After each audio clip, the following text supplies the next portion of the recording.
أشهد أن لا إله.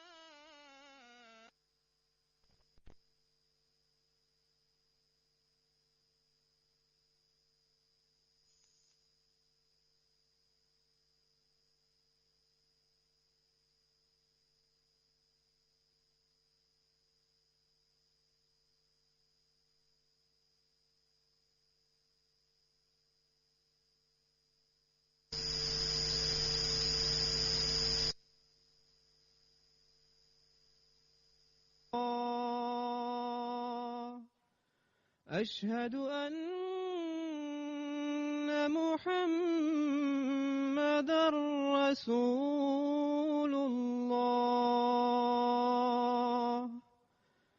حي على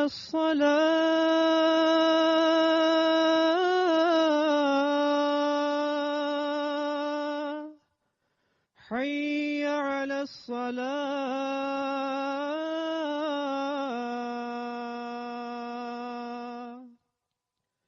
حي على الفلاح.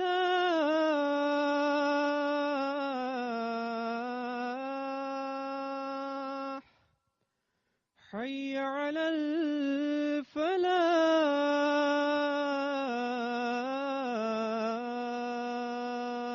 الفلاح. الله أكبر. الله أكبر. لا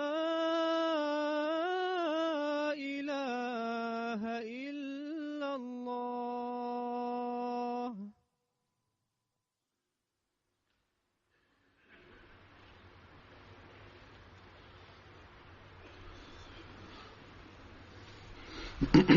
السلام عليكم ورحمة الله.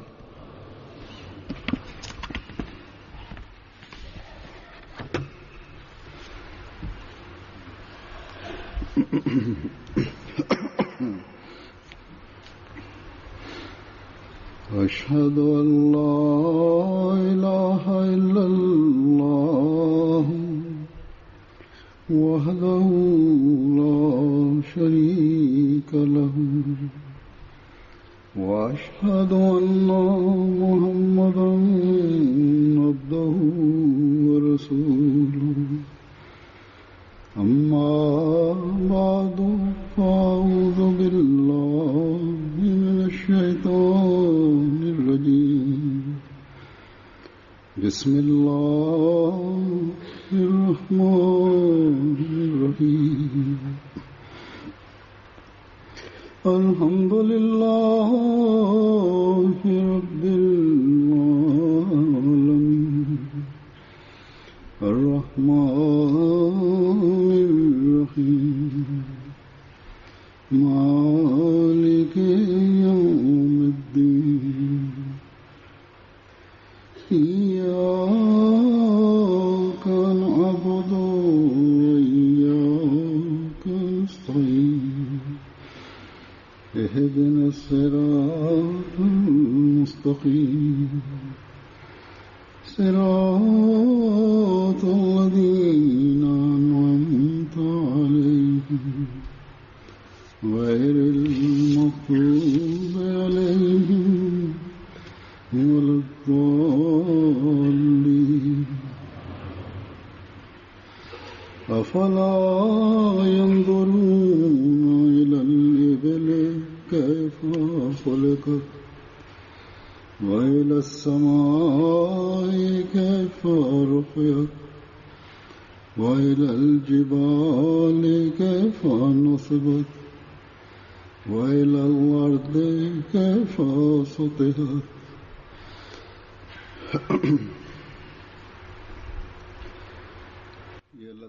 Dieu nous a accordé la faveur de pouvoir accepter l'imam de l'époque le Messie promis, le Mahdi promis.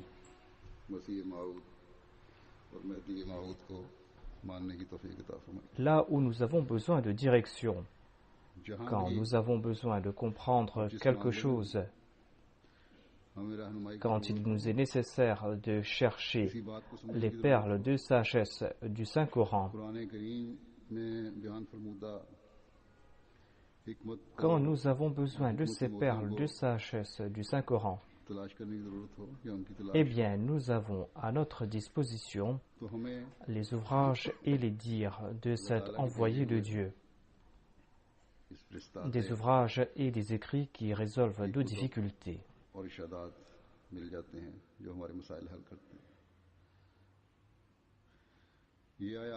Nombre d'entre nous récitent pendant la deuxième rakat de la prière de Jumma les versets que je viens de citer. Ce sont les versets de la sourate Al-Ghashiyah. Dans le premier verset que j'ai cité, il est dit « Afala yanduruna ilal ibili kayfa khuliqat » Ne voit-il pas comment sont créés les chameaux?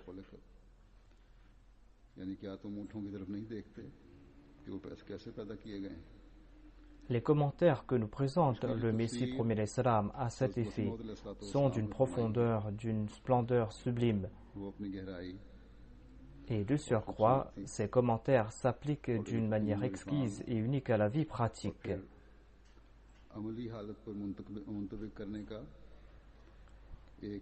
Grâce à ce verset, le Messie premier l'Islam a résolu la question de l'obéissance qui est due à la Naboua et à l'imama.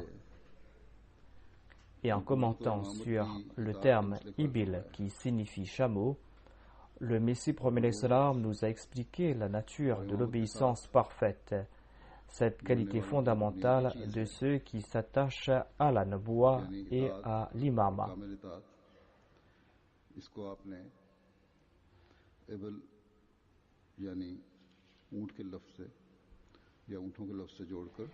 D'emblée, une relation entre des chameaux ainsi que l'obéissance envers la Naboua et l'imama peut paraître fort étrange. Mais grâce à ces explications fournies par le Messie premier l'Islam, nous comprenons cette relation extraordinaire qui existe entre ces deux concepts. Je vous présente tout d'abord les commentaires du Messie premier l'Islam. Le Messie premier l'Islam dit, il y a ce verset du Saint-Coran qui dit « Afala yanzuruna ilal ibili kayfa khuliqat » Ne voit-il pas comment sont créés les chameaux? C'est un verset qui nous aide dans une grande mesure à comprendre la question de la Naboua et de l'imama. La langue arabe regorge de près d'1 millier de termes pour nommer un chameau. Mais quel est le secret derrière l'usage du terme Ibil parmi tous ces noms? Pourquoi le terme Jamal n'a-t-il pas été utilisé? Pourquoi est-ce qu'on n'a pas dit Il al Jamal, Jamal qui signifie aussi chameau? Jamal est le singulier de chameau et Ibil est un nom collectif. Ici, Dieu voulait décrire une collectivité et un rassemblement. Et le terme Jamal ici n'offrait pas les mêmes sens que le terme Ibil. C'est pour cette raison que le terme Ibil a été utilisé ici. Les chameaux possèdent l'aptitude à pouvoir se suivre les uns les autres. Les chameaux forment une longue file et se suivent les uns les autres d'une manière et d'une vitesse particulière. Ils suivent le chameau qui se trouve en tête de la file. C'est ce chameau qui est leur guide et leur imam en raison de sa grande expérience, en raison de sa connaissance de la route. Et tous ces chameaux se suivent à la même vitesse et aucun de ces chameaux n'a l'ambition de marcher à la même allure que l'autre. Ils n'ont pas l'ambition de marcher à la même vitesse que l'autre, une ambition que nous voyons chez les autres animaux à l'instar des chevaux. On aurait dit que le chameau possède l'aptitude innée de pouvoir suivre l'imam. Ainsi, en disant « Afala yanzuruna ilal ibili kayfa khuliqat » Dieu nous désigne cette collectivité qui ressort de l'image de ces chameaux qui sont en train de se suivre en file. De même, la présence de l'imam est essentielle afin de maintenir l'entente et l'unité. Voilà le premier point qu'il nous sied de comprendre. Un imam est essentiel afin de pouvoir maintenir l'entente et l'unité au sein de la communauté. Souvenez-vous aussi que cette file se forme lors d'un voyage. Ainsi, l'homme errera ça et là avant de connaître l'anéantissement s'il n'a pas d'imam pour entreprendre le voyage de la vie. La vie de ce monde est aussi un voyage. Pour l'entreprendre, l'on a besoin d'un imam, de la direction éclairée d'un imam. De surcroît, le chameau est mieux protégé et peut parcourir de plus grandes distances. Il nous offre une leçon de patience et d'endurance. Un autre trait du chameau est qu'il peut, lors de longs voyages, emmagasiner de l'eau pour plusieurs jours. Il n'est point négligent. De même, le croyant doit toujours se tenir prêt pour entreprendre son voyage. Il doit être sur ses gardes, et sa meilleure provision, c'est la taqwa. Le verbe unzur laisse à croire qu'il ne suffit pas de les regarder, ces chameaux, comme des enfants. Il s'y trouve une leçon d'obéissance. Les chameaux nous présentent un exemple d'entente communautaire et d'unité. Ils ont la vertu de pouvoir suivre un imam. De même, il incombe à l'homme de faire preuve d'obéissance à l'égard de l'imam, car le chameau, son serviteur, possède lui aussi cette vertu. Le chameau qui est son serviteur possède lui aussi cette vertu qui est l'obéissance. L'expression kaifa khuliqat indique ces bénéfices complets qui ont trait à l'unité qui existe entre les chameaux. Ainsi, suite aux promesses de Dieu et suite aux prophéties du saint prophète Muhammad Mustafa sallallahu alayhi wa sallam, Dieu a envoyé à notre époque le Messie premier à l'Islam. Dieu a envoyé le Messie premier à l'Islam et il nous a conféré l'honneur de pouvoir accepter le Messie premier à l'Islam. De surcroît, Dieu nous a offert l'institution permanente du califat après le Messie premier à l'Islam. Il nous sied de faire honneur à cette faveur qu'est le califat. Et il nous sied aussi de comprendre l'esprit derrière l'institution du califat. Je cite ici en mes termes le Messie premier l'Islam qui a dit qu'après lui, il y aura des individus qui accepteront en son nom l'allégeance des membres de la Jamaat.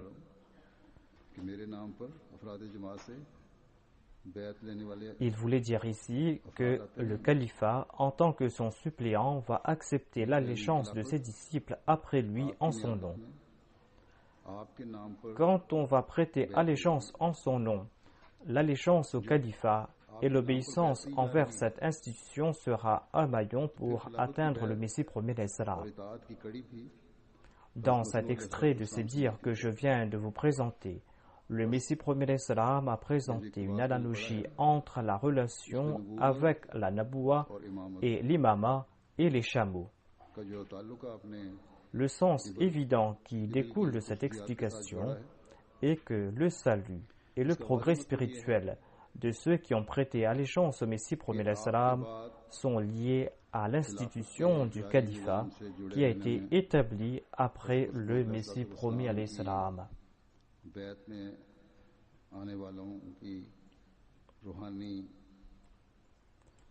Ainsi, c'est le califat qui est le garant de ce progrès spirituel.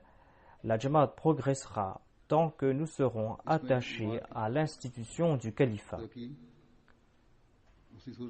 Le califat offrira la protection contre les assauts lancés par Satan. Le saint prophète Mohammed sallallahu alayhi wa sallam a déclaré que votre imam est votre bouclier.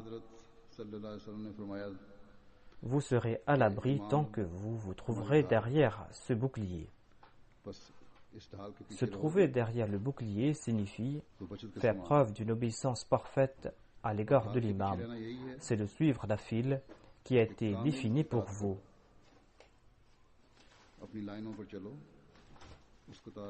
Si vous vous écartez un tant soit peu de cette file, eh bien le danger et l'égarement vous guetteront.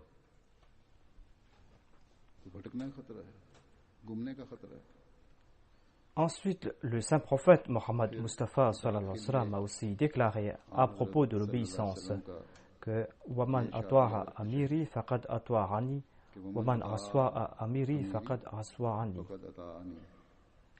Celui qui a obéi à mon amir m'a obéi moi, et celui qui a désobéi à mon amir m'a désobéi. Le saint prophète Mohammed sallallahu alayhi wa sallam a donné d'innombrables autres directives quant à l'obéissance requise à l'amir. De même, le Saint-Coran, en de nombreux endroits, exige l'obéissance et la soumission.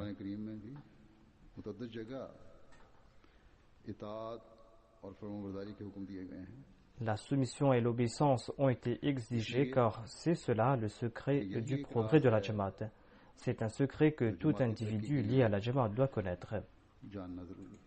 Ainsi, il est très important, membre de la Jamaat, de comprendre ce point.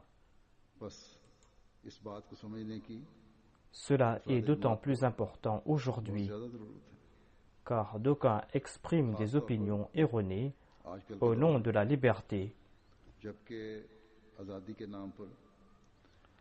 Certains demandent pourquoi devons-nous respecter les consignes?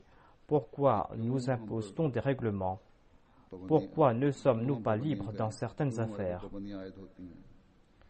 Que tout musulman ahmadi se souvienne du fait que l'islam a octroyé toutes les libertés licites à ses adeptes. Peut-être qu'aucune autre religion n'a accordé autant de liberté que l'islam.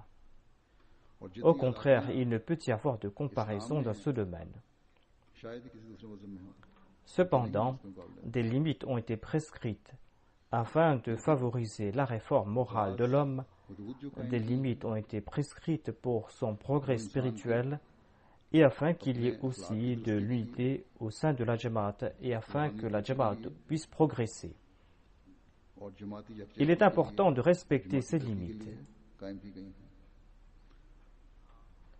Je conseille ici les responsables de la communauté, s'ils désirent contribuer au progrès de la Jamaat et s'ils n'ont pas accepté ces responsabilités et ces postes uniquement pour se donner de l'importance pour satisfaire leur ego, s'ils n'ont pas accepté ces responsabilités pour ces raisons, eh bien qu'ils sachent que ce sont les responsables de la Jamaat qui en premier doivent comprendre le sujet de l'obéissance.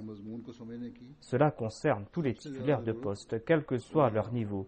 Si les responsables en premier comprennent ce sujet, les membres de la Jamaat seront de leur propre chef vigilants à ce propos. Et nous allons voir des exemples d'obéissance à tout niveau. Et nous allons voir partout l'exemple de ces chameaux qui marchent en file. Tout le monde marchera dans la même direction. Tout le monde calquera ses pas sur celui de l'imam. Ainsi, l'amir, ainsi que le président et les autres responsables doivent en premier accomplir cette analyse de conscience. Sont-ils obéissants au point d'accepter sans rechigner tout ordre qui vient de la part du calife?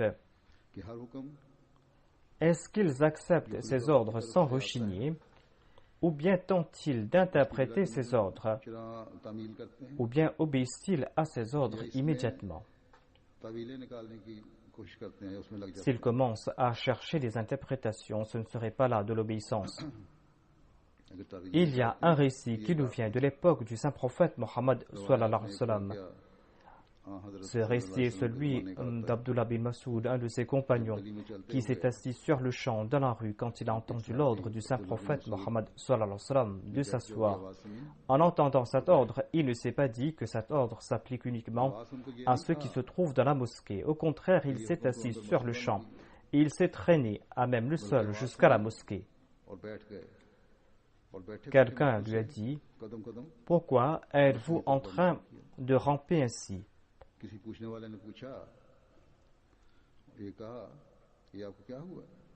Et Abdullah bin Masoud a répondu: j'ai entendu l'ordre du saint prophète Mohammed Mustafa sallallahu alayhi wa sallam qui venait de l'intérieur de la mosquée. Il disait aux gens de s'asseoir et je me suis assis. son interlocuteur lui a dit que l'ordre était pour ceux qui se trouvaient dans la mosquée. Et il a répliqué que cela m'importe peu si l'ordre était pour ceux qui se trouvaient à l'intérieur ou à l'extérieur de la mosquée, ou si c'était un ordre général. La voix du prophète d'Allah est arrivée jusqu'à mes oreilles et je lui ai obéi. Voilà mon but à moi.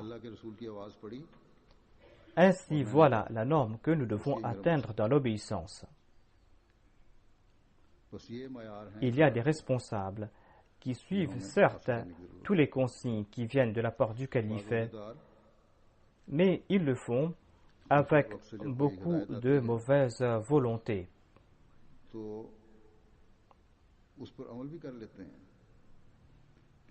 Ils exécutent cet ordre à contre-cœur.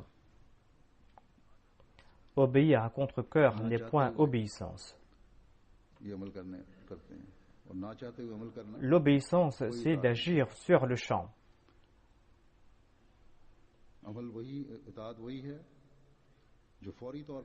Certes, il n'est point interdit d'avoir son opinion personnelle, mais quand le calife a pris une décision sur une affaire quelconque, il vous incombe d'oublier votre opinion sur la chose.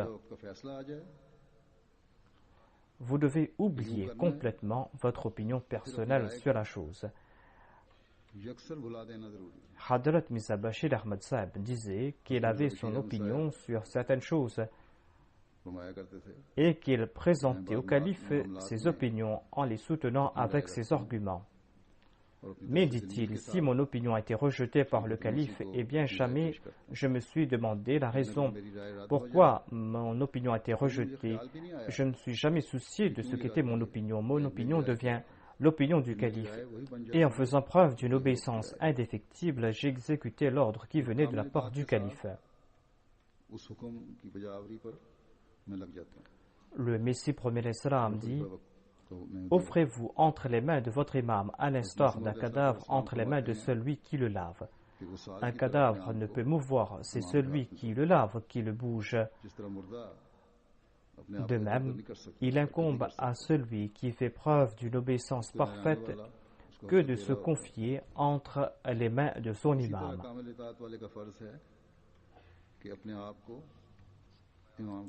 Et c'est quand on va atteindre ce stade que l'on va respecter les conditions de la bayra.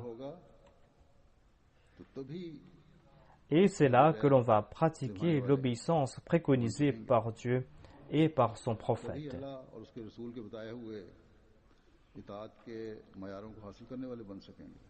Chacun d'entre nous qui a prêté allégeance doit faire naître ses sentiments en lui, d'une part, et d'autre part, il doit en donner la preuve par ses actions. Il doit servir d'exemple pour les nouveaux venus. Il doit aussi servir d'exemple pour ses enfants. Les grands doivent aussi servir d'exemple pour les jeunes et pour les enfants. Les grands doivent être des exemples pour les jeunes et les enfants.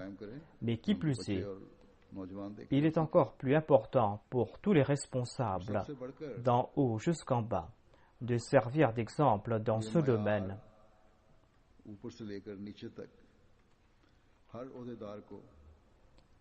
Il en est certains qui soulèvent ces questions ici. L'on m'a fait part de ces questions qui viennent de la part de certains. Si cela est exact, si on m'a rapporté des faits exacts, eh bien, selon certains,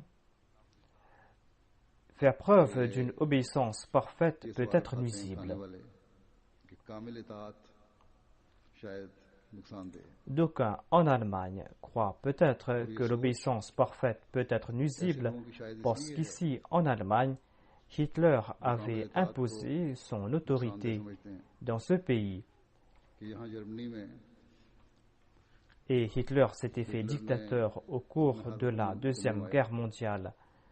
Et l'on ressent que l'Allemagne a perdu la guerre pour cette raison au cours de la Deuxième Guerre mondiale et qu'elle a subi des pertes et qu'elle a été humiliée en raison de sa dictature. Je désire à ce point expliquer à tout Ahmadi, à tout nouveau venu, et à tout jeune qu'il y a une grande différence entre l'imama, le califat et la dictature. Le califat a été établi après que l'on a accepté l'imam de l'époque. Le califat a été établi suite aux promesses de Dieu. Et tous ceux qui acceptent le califat promettent de maintenir l'institution du califat.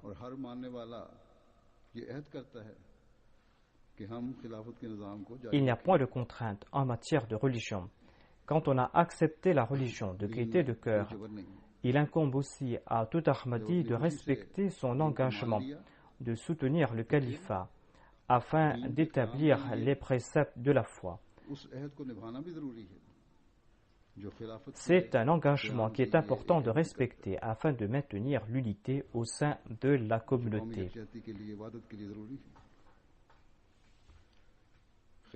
Il faut respecter la promesse d'obéir au califat parce que nous voulons tout simplement faire un effort concerté sous l'égide d'un imam, d'un calife, afin d'établir l'autorité de Dieu dans les cœurs des gens.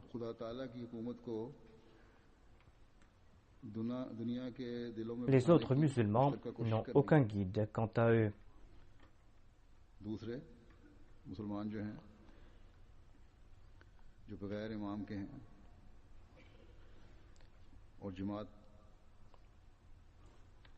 Et la Jamaat Ahmadiyya, quant à elle, travaille en concert avec le califat.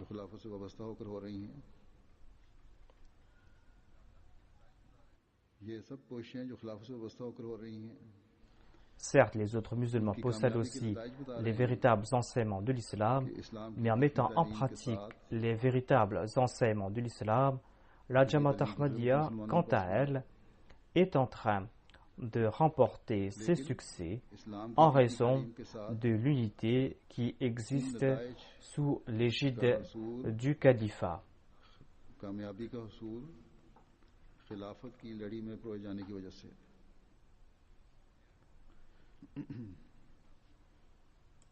L'objectif du califat met aussi en exergue l'importance de s'acquitter de ses devoirs envers autrui. Le califat a pour objectif d'établir et de faire accepter ses droits et de faire un effort concerté afin que l'on s'en acquitte. Le califat est là afin d'insuffler dans les membres de la Jamaat la volonté de préférer la foi à ce bas monde. Le califat est là afin de leur rappeler que la foi a prééminence sur les choses de ce monde. Et c'est en cela que réside votre salut, c'est en cela que réside le salut de vos descendants. Une des tâches du califat est d'insuffler cet esprit. Une autre de ces tâches est de tout faire pour établir la tawhid.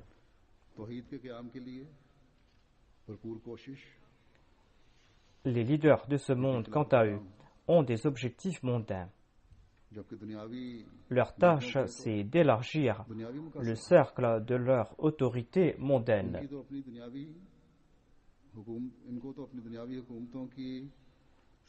Leur tâche, c'est d'élargir leur autorité et c'est cela leur seul souci. Leur but, c'est d'asservir le monde entier. Vous les verrez traverser leurs frontières afin d'asservir les autres États. Tous agissent ainsi, qu'ils soient des dictateurs ou qu'ils soient des élus politiques. C'est ainsi qu'agissent les gens de ce monde.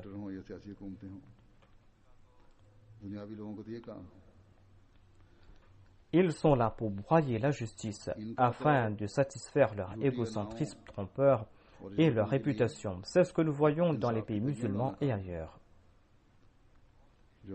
Montrez-moi un dictateur qui a une relation personnelle avec ses sujets. Le calife de l'époque, quant à lui, a une relation personnelle avec tous les Ahmadis du monde entier, quelle que soit leur nationalité, quelle que soit leur origine. Le calife reçoit leurs lettres personnelles dans lesquelles ils évoquent leurs affaires privées. Ces lettres quotidiennes que reçoit le calife suffisent pour stupéfier les gens de ce monde. Seul le calife est attentif quant aux souffrances de tous les Ahmadis du monde entier.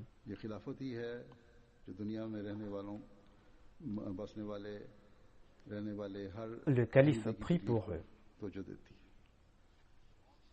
Montrez-moi ce leader de ce monde qui est en train de prier pour les malades. Montrez-moi ce leader de ce monde qui se soucie du mariage des jeunes filles de sa nation et qui est en train de prier pour elles. Montrez-moi ce dirigeant de ce monde qui se soucie de l'éducation des jeunes. Certes, les États ouvrent des établissements d'enseignement, des centres de santé, et les États fournissent aussi l'éducation. Mais seul le calife de la Jamaat Ahmadiyya se soucie de l'éducation de tous les élèves Ahmadis qui sont éparpillés dans le monde. Seul le calife de la Jamaat Ahmadiyya se soucie de ses élèves. Ils sont chanceux, les Ahmadis, car le calife se soucie de leur éducation. Le calife se soucie de leur santé.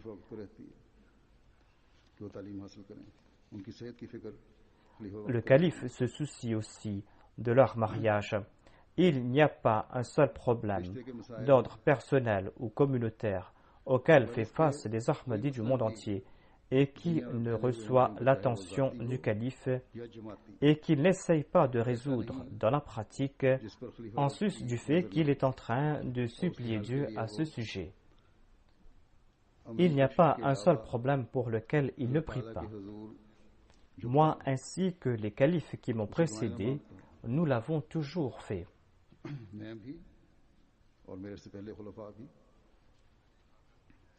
J'ai brossé un tableau des innombrables tâches que Dieu a confiées au calife de l'époque, des tâches qu'il doit accomplir. Il n'y a pas un seul pays qui ne me vient pas à l'esprit avant de m'endormir et pour lequel je ne prie pas avant de m'endormir et pour lequel je ne prie pas quand je me réveille. Je ne fais pas mention de tout cela ici pour faire étalage de mes faveurs. C'est là mon devoir, qu'Allah fasse que je puisse m'acquitter davantage de mes devoirs. Je présente tout cela afin que vous compreniez que l'on ne peut comparer le califat au leader de ce monde. Cela est de toute manière une pratique condamnable. Quand je mentionne au leader de ce monde le nombre de lettres personnelles et administratives que je lis quotidiennement, eh bien, cela suffit pour les rendre bouche bée. Ainsi, il ne peut y avoir de comparaison. Je dois aussi dissiper un autre malentendu concertain. D'ailleurs, c'est un sujet que j'ai traité en détail lors de mes sermons sur les conditions de la Bayra. Il s'agit de cette promesse que tout Ahmadi doit faire, qu'il va obéir à toute décision marouf qui sera prise par le calife. D'aucuns pensent qu'ils définiront de leur propre chef ce qui est marouf. Qu'ils sachent que Dieu et son prophète sallallahu alayhi wa sallam ont déjà défini ce qui est marouf. Une décision marouf est celle qui est en accord au Saint-Coran et à la Sunna. Ce califat, basé sur les préceptes du prophète, selon les prophéties du Saint-Prophète Mohammed Mustafa sallallahu alayhi wa sallam, ce califat sera établi par la Nubuwa et selon les dires du Messie premier l'Islam, ce califat sera permanent. Ce califat va faire avancer sa mission.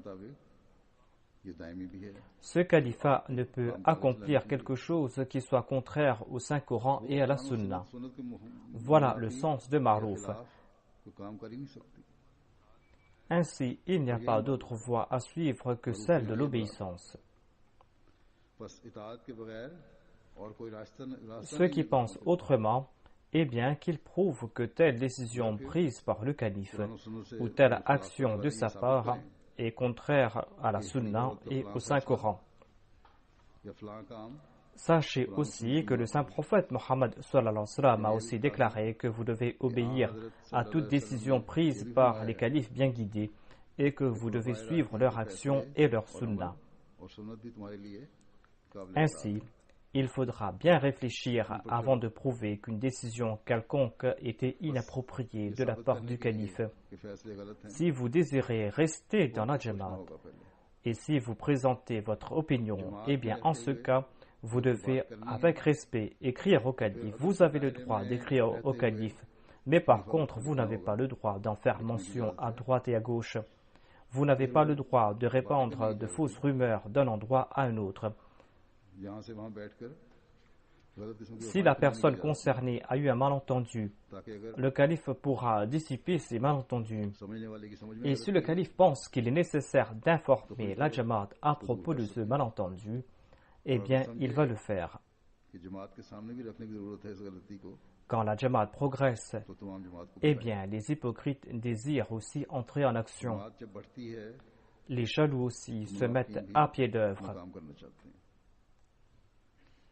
La fidélité à l'égard du califat exige que l'on fasse échouer leur complot à tout niveau et que l'on ne doit pas se laisser effleurer par les suspicions que d'aucuns tentent de répandre à l'égard du califat.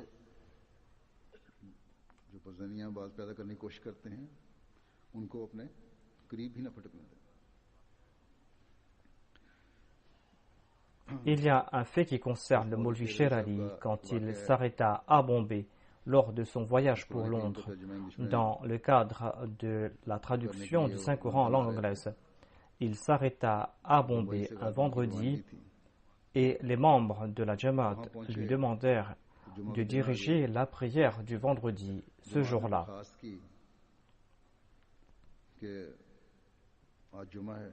Le Maulvi Sher Ali était venu de Qadian, il était un illustre compagnon du Messie premier l'Islam. Il voulait profiter de ses bénédictions. Aucun membre de la Jamaat de Bombay ne l'avait rencontré. Il ne connaissait personne parmi eux. Dans son sermon, il leur a dit que vous ne me connaissez pas. Quoique certains d'entre vous ne m'avaient jamais vu, vous m'avez choisi pour imam. Vous m'avez choisi pour la prière du vendredi. Et selon les préceptes de l'islam, si l'imam commet une erreur au cours de la prière, vous devez le rectifier en disant Subhanallah. Si l'imam se rectifie suite à ce rappel, eh bien, c'est très bien. Mais s'il ne se corrige pas, eh bien, vous allez devoir le suivre. Votre tâche à vous est de faire preuve d'une obéissance parfaite et de suivre tous ces mouvements. Vous n'avez pas le droit de commencer à prier séparément. Vous allez devoir vous asseoir, vous allez devoir vous lever et vous prosterner en suivant tous les mouvements de l'imam. Il a déclaré que s'il faut faire preuve d'une telle obéissance à l'égard d'un imam temporaire, imaginez un peu à quel point il faut obéir au calife à qui vous avez prêté allégeance en toute connaissance de cause. Imaginez à quel point il est important d'obéir à ce calife. Ainsi, sachez que l'obéissance est primordiale si l'on veut respecter le serment d'allégeance. Le Messie premier l'Islam dit à cet effet, si l'obéissance est sincère, elle va engendrer une lumière dans le cœur et l'âme va tirer un grand plaisir et sera éclairée. Les efforts ne sont pas aussi nécessaires que l'obéissance. Les efforts ne sont pas aussi nécessaires que l'obéissance. Mais la condition est une obéissance sincère. L'obéissance doit être sincère et c'est là une tâche difficile. L'obéissance exige que l'on immole ses désirs, les désirs de son âme. L'obéissance est impossible sinon. Ce sont ces mêmes envies de l'âme qui se transforment en idoles dans les cœurs de grands muwahhids. Il y a des personnes qui disent croire en l'unicité de Dieu, mais qui ont ces idoles en leur cœur. Et certaines de ces personnes s'écartent de l'obéissance. Aucun peuple ne sera considéré comme tel, et l'esprit de communauté et de l'unité ne sera point insufflé en eux tant qu'ils n'adoptent pas les principes de l'obéissance. Ensuite, il dit, mettez de côté vos divergences d'opinion. Mettez de côté vos divergences d'opinion et obéissez à celui qu'Allah vous ordonne d'obéir. Et faites ce que vous avez à faire. La main d'Allah se trouve sur la Jamaat, sur la communauté des croyants. Voilà, c'est en cela que réside le secret. Allah aime la Tawhid et cette unité n'existera point s'il n'y a pas d'obéissance.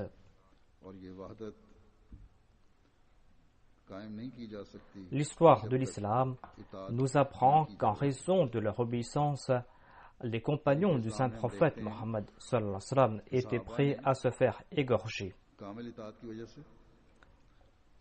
Et l'islam s'est répandu en quelques années, tout cela en raison de leur obéissance. Cela ne signifie guère que l'islam s'est répandu par les armes. Ces compagnons ont prêché le message de l'islam et si jamais ils ont dû se battre, eh bien, le nombre de l'ennemi et leurs attaques ne les ont pas empêchés de travailler.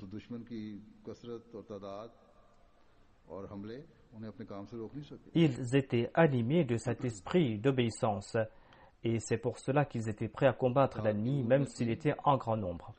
Comparé à cela, nous constatons que les suivants du prophète Moïse se sont privés des faveurs divines pendant 40 ans en raison de leur désobéissance. Ainsi, si l'on veut progresser, il faudra accomplir le djihad de notre époque.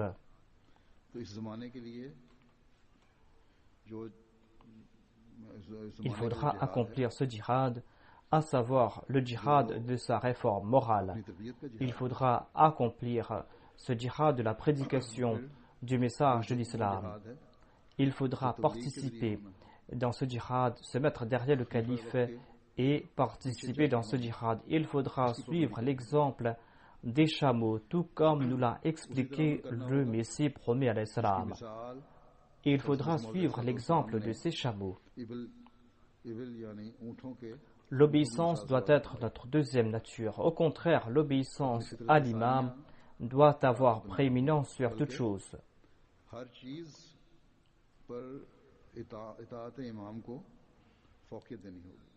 J'explique cela davantage à la lumière des explications du Messie premier l'Islam. Afin de se prémunir de la destruction et de l'égarement, il faudra faire preuve d'une obéissance indéfectible.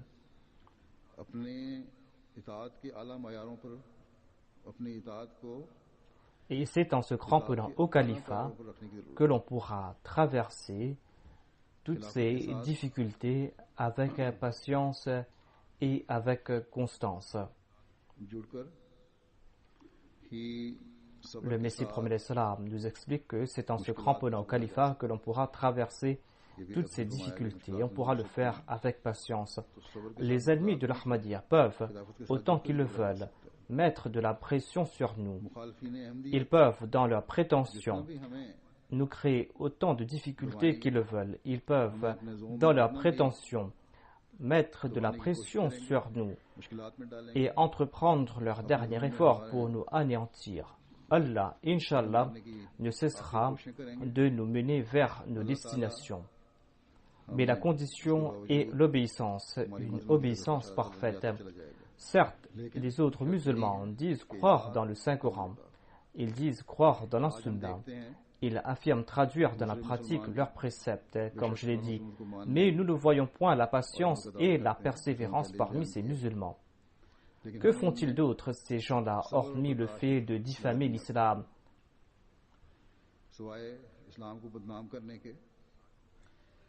Seule la Jamaat du Messie premier l'Islam détient cette distinction qui est la patience. Seule la Jamaat Ahmadiyya est en train de présenter au monde ces exemples de patience et d'endurance, des exemples à envier. Leurs exemples de patience face à l'adversité, nous les voyons chez les musulmans de la première époque. Ces exemples nous aident à comprendre l'application du verset « Wa akharina minhum lamma yalhaqu bihim ».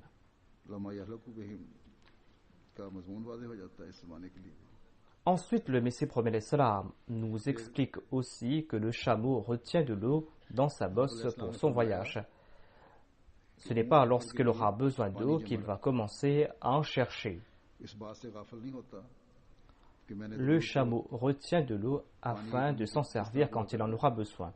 Le Messie promet l'Islam nous explique que le croyant doit lui aussi être toujours prêt pour son voyage et prendre ses précautions.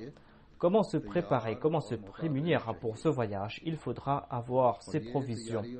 Comme je l'ai dit, le croyant dans la vie d'ici-bas est à l'exemple d'un voyageur.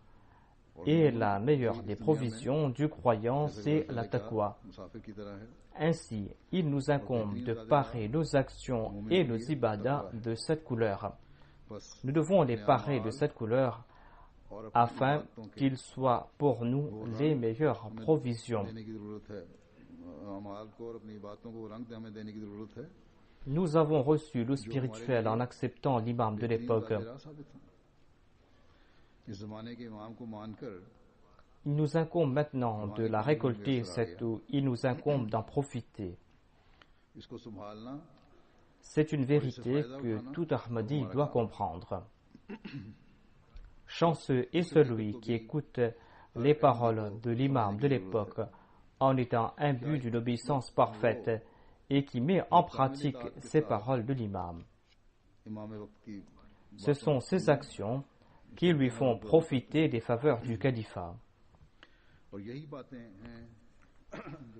Dans le Saint-Coran, Allah affirme que ce sont ceux qui accomplissent des bonnes œuvres, ceux qui accomplissent l'ibadah, qui vont profiter des bénédictions du califat. Ce sont des gens qui vont établir la tawhid. Voilà les gens qui marchent sur les voies de la taqwa. Face à ce constat, comment insinuer que le califat a des objectifs mondains?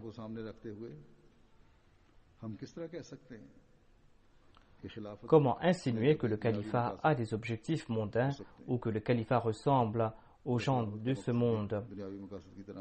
Ceux qui ne cherchent que des objectifs mondains n'ont aucune relation avec la spiritualité. Des fois même, ils échouent en dépit de tout leur soutien matériel. Ils n'atteignent même pas leur objectif mondain. Ils ne remportent même pas la victoire finale. Mais ceux qui cherchent le plaisir de Dieu, ceux qui marchent sur les voies de la taqwa, n'ont pas pour objectif les victoires de ce monde.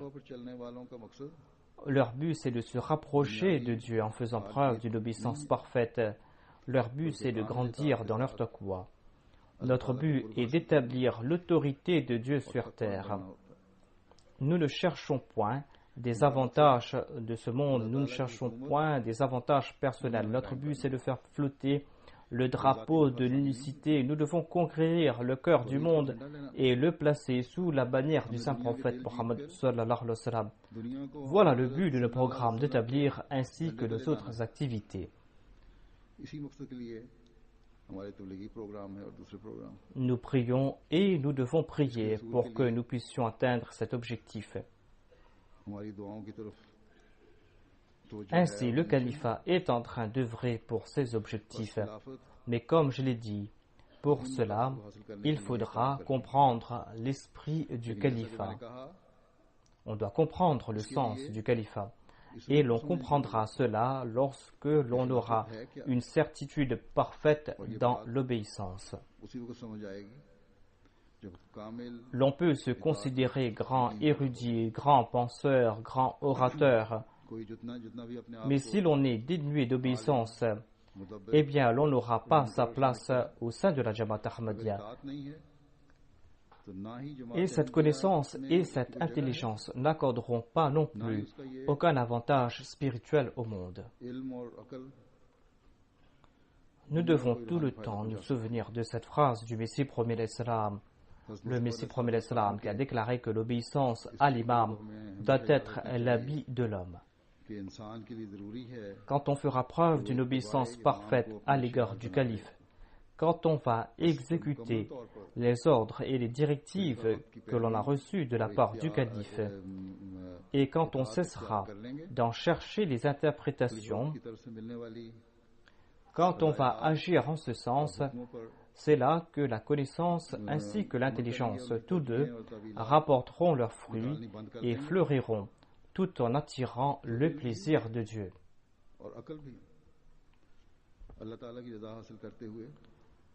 Quand nous étudions les autres versets que j'ai cités, en basant sur les commentaires du Messie promet l'Islam, nous comprenons davantage ce sujet. L'homme touchera les sommités de la spiritualité quand il va saisir le sujet de Atiullah wa Atiul Rasula wa Ulil Amri Minkum.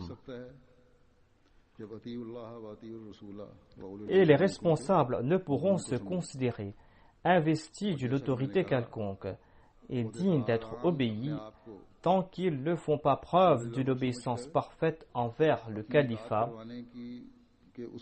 et tant qu'ils ne cessent pas de chercher les interprétations. Ils doivent exécuter chaque parole du calife en le considérant comme un ordre qui doit être obéi. Quand je demande de faire une enquête sur une affaire quelconque, eh bien certains responsables essayent de découvrir l'identité de celui qui a fait la plainte, au lieu de tenter de connaître le bien fondé de l'affaire. Si l'enquête prouve que la plainte est fondée, l'on doit essayer d'y remédier, de chercher la solution à ce problème. Si la plainte n'est pas fondée, l'on doit envoyer son rapport à cet effet. Cependant, l'on mène l'enquête après et l'on essaie tout d'abord de connaître celui qui a fait la plainte. Cela ne concerne aucun responsable que d'essayer de connaître qui est celui qui a fait cette plainte. Votre travail, c'est de mener l'enquête suite au rapport qu'on vous a donné. Vous devez faire cette recherche et vous devez en informer le centre. Si vous n'avez pas compris clairement un ordre du calife, tout comme je l'ai dit, au lieu de chercher des interprétations, vous devez m'écrire à moi et vous devez me demander à moi des éclaircissements. Il incombe aussi à tout membre de la Jamaat de faire preuve d'une obéissance parfaite. Quand tout un chacun va faire preuve d'une obéissance parfaite, c'est là que nous allons gravir les sommités de la spiritualité, Inch'Allah. Voilà le sens de ces versets. Allah déclare que lorsque vous allez gravir les sommités de la spiritualité, votre foi va s'en retrouver renforcée comme les montagnes, solidement ancrées dans la terre. Et grâce à cette ascension spirituelle et une foi ferme, vous allez transmettre le message de l'islam sur la terre. Vous allez progresser à l'est comme à l'ouest. Vous allez progresser en Europe et en Asie. Les Amériques et l'Afrique vous appartiendront. Vous allez faire flotter le drapeau du vrai islam en Australie et dans les îles. Je voudrais ici ajouter un autre point concernant l'expansion de l'islam. Il y a quelqu'un qui a émis un critique à cet effet et j'ai entendu que nombre d'entre vous s'en sont inquiétés. L'objection concernait cette phrase du Muslim Maud qui avait déclaré que si l'on conquiert l'Allemagne, eh bien l'on a conquis l'Europe. C'était une bannière qu'on avait placée lors de la Jalsa. Quelqu'un a soulevé une objection en voyant cela. Il a déclaré que vous êtes venu conquérir l'Allemagne. En apparence, a-t-il dit, vous êtes en train de prôner la tolérance et l'amour, mais vous avez des intentions très dangereuses.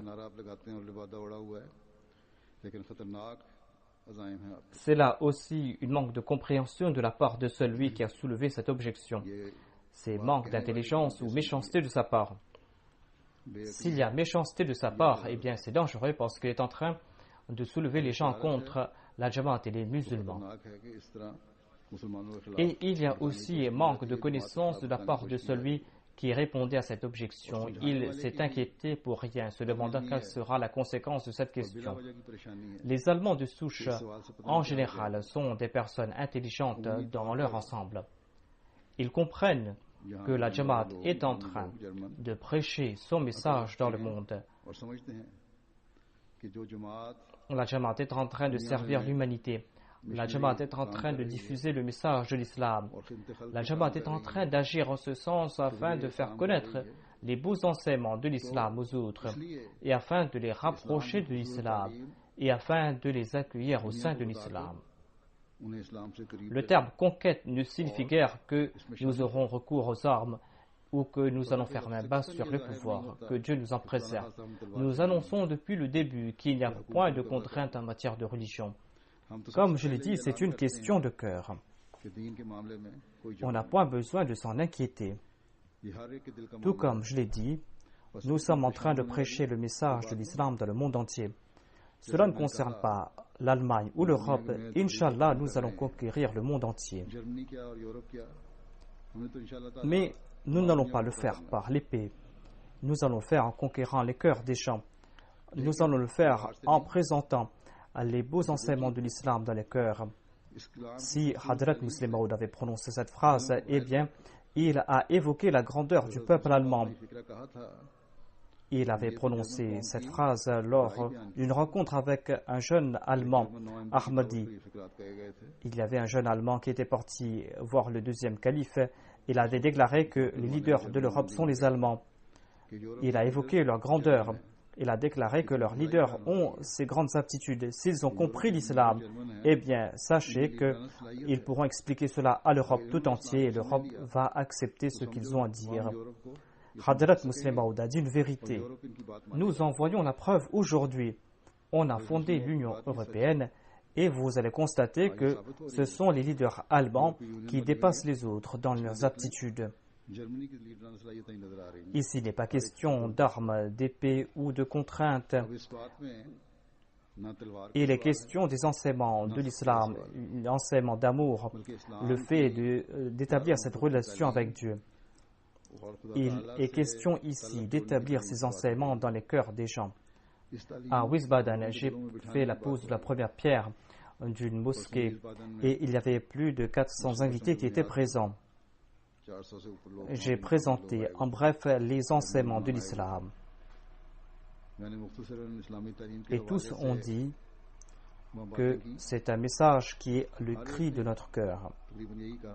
Ils ont déclaré que nous avons eu l'occasion de comprendre l'islam.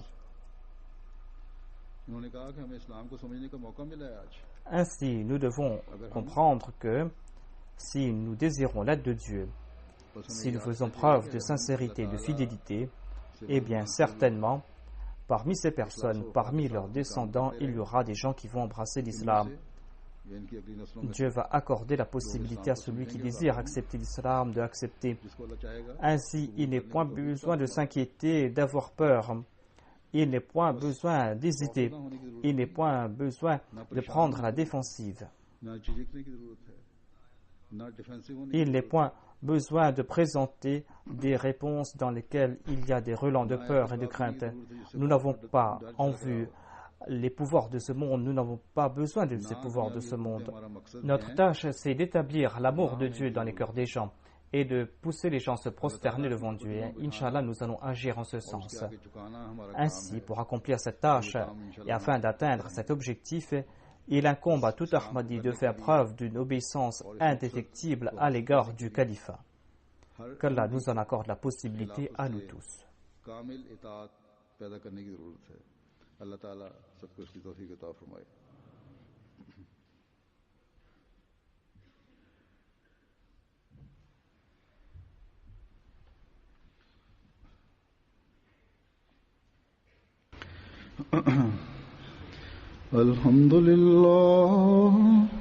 الحمد لله نحمده ونستعينه ونستغفره ونؤمن به ونتوكل عليه ونعوذ بالله من شرور أنفسنا ومن سيئات أعمالنا من يهده الله فلا مضل له ومن يضلل فلا هادي له ونشهد أن لا إله إلا الله ونشهد أن محمدا عبده ورسوله عباد الله رحمكم الله إن الله يأمر بالعدل والإحسان وإيتاء ذي القربى وينهى عن الفحشاء والمنكر والبغي يعظكم لعلكم تذكرون اذكروا الله يذكركم وادعوه يستجب لكم ولذكر الله أكبر